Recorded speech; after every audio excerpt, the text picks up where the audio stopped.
Sister nga ba? Nadine Samote, magkahalong lungkot at saya ang nararamdaman sa pagtatapos ng seryeng My Lover, My Wife. Ah,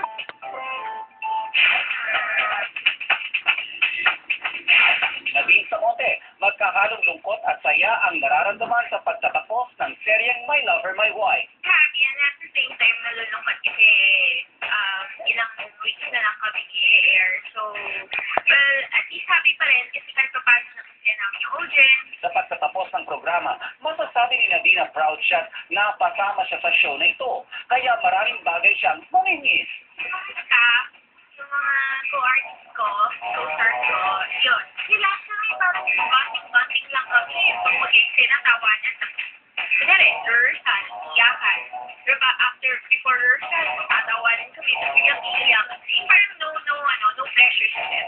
Marami raw siyang bagay na natutunan lalo na when it comes to acting. Kasi yung una-una kasi nga yung story eh. Pag nandun yun sa story, matatala ka ng mga nangyayari, paano gagawin.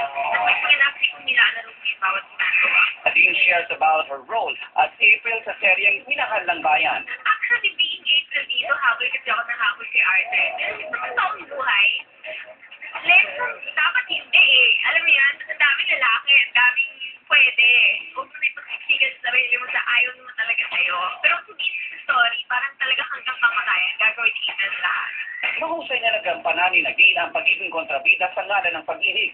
Pero sa totoong buhay kaya, Siguro kung worth it, kung talagang mahal ako, why not, di ba? right after the show, may project na kaya siyang sunod na gagawin. Wala pa eh, wala pa. Habang nagpapahinga, marami rin daw siyang pinagkakaabalahan. Bahay, luto, kung ano ginagawa. Casting, meron, tapos most of the time, pag wala talaga project, out of town show. Or minsan, vacation naman. May family ko, yung love of my